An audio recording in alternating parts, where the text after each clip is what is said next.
Friends, स्वागत है आप सबका हमारे यूट्यूब चैनल पर।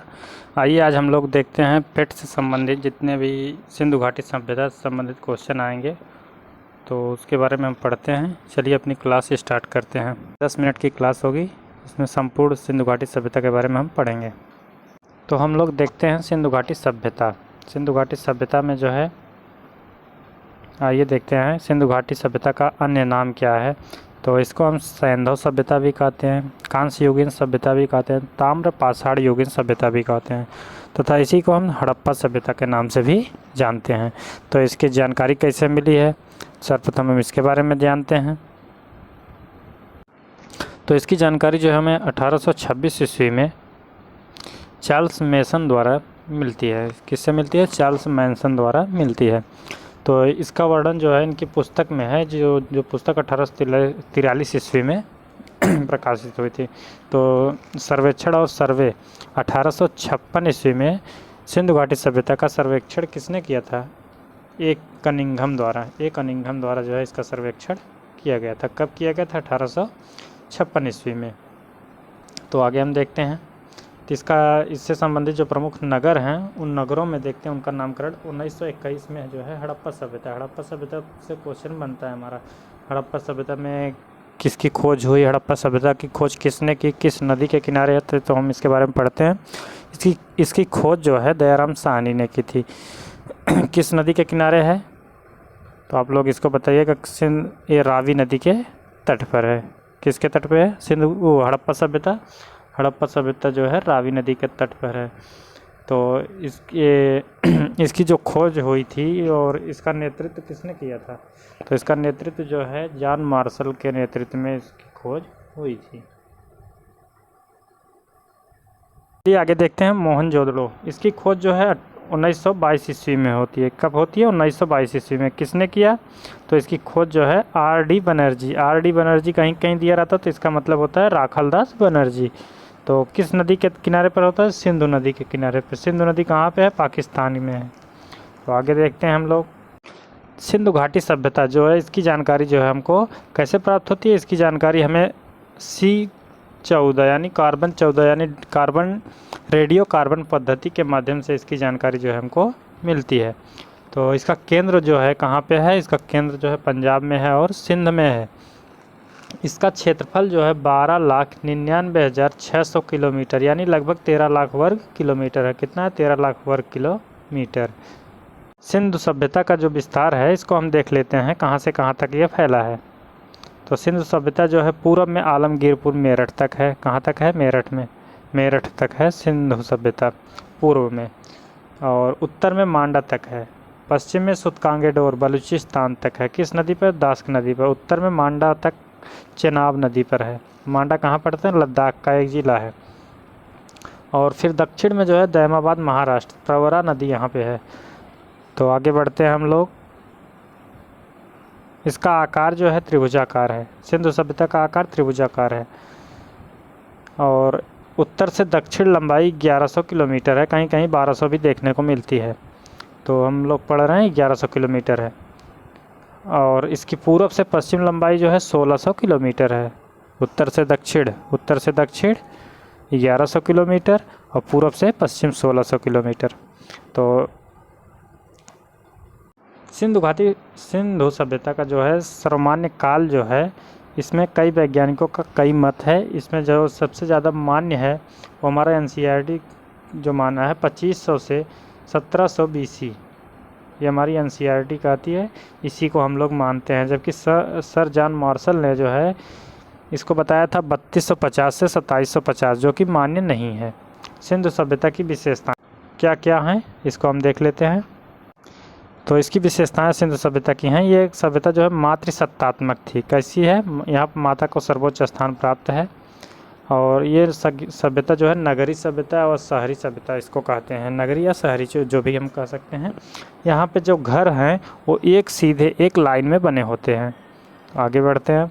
घरों की खिड़कियाँ जो है मुख्य दरवाजे यानी मुख्य सड़क की ओर न खुलकर गलियों की ओर खुलती थी।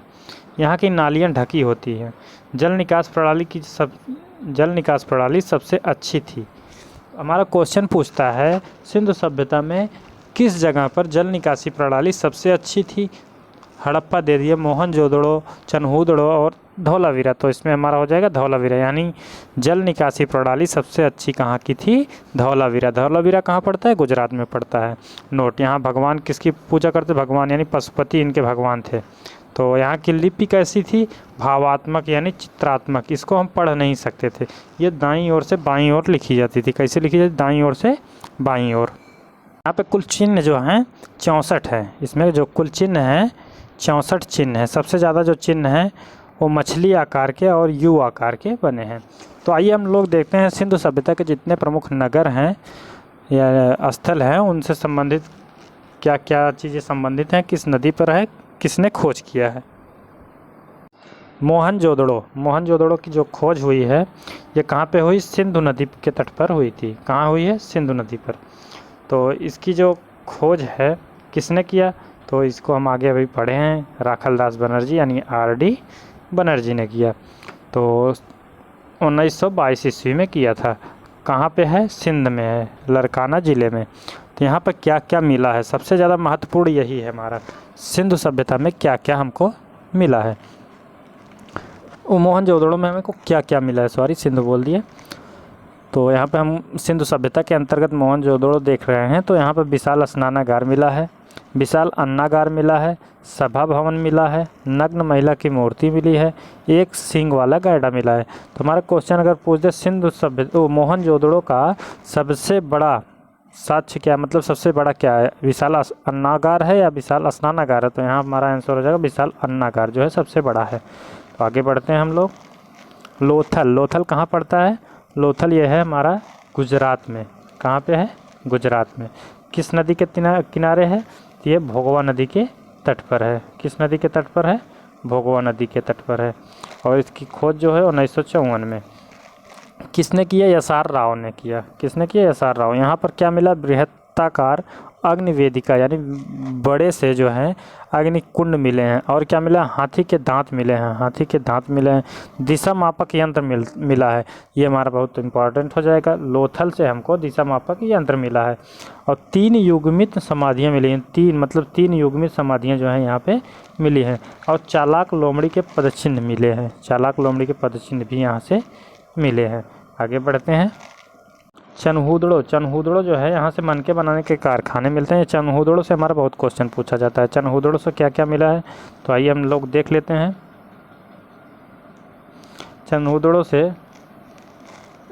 ये कहाँ पे स्थित है? सिंध में स्थित है। इसकी खोज किसने की थी? मजूमदार, NG मजूमदार 1935 में। ये कहाँ पे है? सिंधु नदी के तट पर है। यहाँ पर मनके बनाने के कारखाने, कुत्ते के साथ, लिपस्टिक, कांस्य गाड़ी, वक्राकार ईंट यानी वक्र की तरह जो है ईंटें मिली हैं, कंघा मिला है, काजल मिला है, यानी श्रृंगार संबंधित चीज़ें यहाँ पे मिली हुई हैं। कहाँ से? चनहूदड़ो से। चनहूदड़ो कहाँ स्थित है? तो ये जो है सिंध क्षेत्र में स्थित है। तो इसकी खोज किसने की थी? NG मजूमदार। तो कहाँ पे है? सिंधु नदी के तट पर है। तो आगे बढ़ते हैं हम लोग। कालीबंगा, कालीबंगा कहाँ है? हनुमानगढ़ में। हनुमानगढ़ कहाँ? हनुमानगढ़। इसकी खोज किसने? BK थापर, BB लाल हैं। और कौन है? अमलानंद घोष हैं।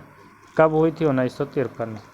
किस नदी के तट पर है? घग्गर नदी के तट पर। कालीबंगा किस नदी के तट पर है? घग्गर नदी। यहाँ पे जुते हुए खेत के साथ मिले हैं, अग्नि हवन मिला है, चूड़ियाँ मिली हैं और लकड़ी की नाली मिली है। क्वेश्चन पूछ देगा कालीबंगा में हमें लकड़ी की नाली कहाँ मिली? तो कालीबंगा में। जुते हुए खेत मिले हैं, अग्नि हवन मिले हैं, चूड़ियाँ मिली हैं। आगे बढ़ते हैं। राखीगढ़ी, राखीगढ़ी कहाँ पड़ता है? हरियाणा में पड़ता है। किस जगह पे? हिसार में। इसकी खोज किसने किया? सूरजभान ने किया था। कब किया? 1961 में। किस नदी के तट पर है? घग्गर नदी में। यहाँ पे क्या प्राप्त हुआ? ताम्र उपकरण मिले हैं। कोट दीजी जो है हमारा अगला। तो कोट दीजी से देखते हैं हम किस नदी के तट पर है और किसने इसकी खोज की है। तो कोट दीजी जो है हमारा सिंध में है। कहाँ पड़ता है? सिंध में। और इसकी खोज जो है हमारे अहमद खान और धुर्रो फजल ने किया था। कब किया? 1955 में। और कहाँ, किस नदी पे है? सिंधु नदी के तट पर है। और यहाँ से क्या प्राप्त हुआ है? मातृ देवी की मूर्ति, कांस्य की अंगूठियाँ प्राप्त हुई हैं।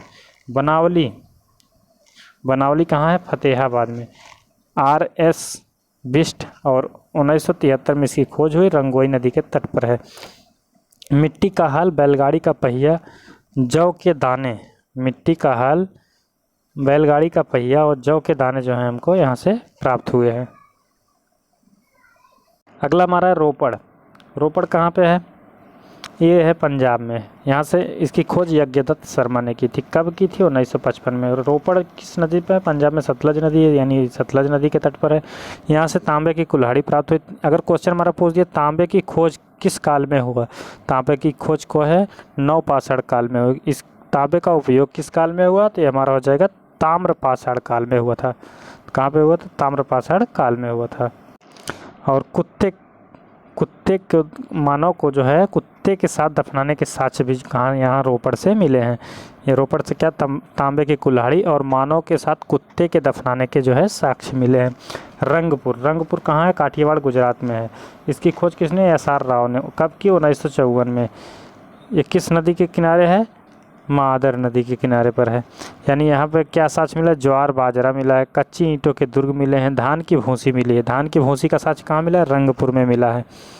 आलमगीरपुर कहाँ है? अभी तो आप लोग देखे हैं। आलमगीरपुर मेरठ में है, पूर्वी क्षेत्र में है। आलमगीरपुर की जो खोज है किसने की थी? यज्ञदत्त शर्मा ने की। किसने? यज्ञदत्त शर्मा ने। कब की? 1958 में की। किस नदी के तट पर है? हिंड नदी। यहाँ पे जो है मृद भांडों का रंगीन चित्रकारी, यानी मिट्टी के बर्तनों पर जो है रंगीन चित्रकारी देखने को मिलती है। अगला हमारा सूतकांगे डोर बलूचिस्तान में पड़ता है। और ऑरेंजस्टाइन और चार्ल्स डेल्स ने इसकी खोज की 1927 में। दास्क नदी के किनारे है। मानव अस्थि से भरा बर्तन यहाँ पे प्राप्त होता है। मांडा कहाँ है? जम्मू कश्मीर में है। जगपति जोशी इसके जो खोज करता है। 1982 में इसकी खोज हुई, चेनाब नदी के तट पर है।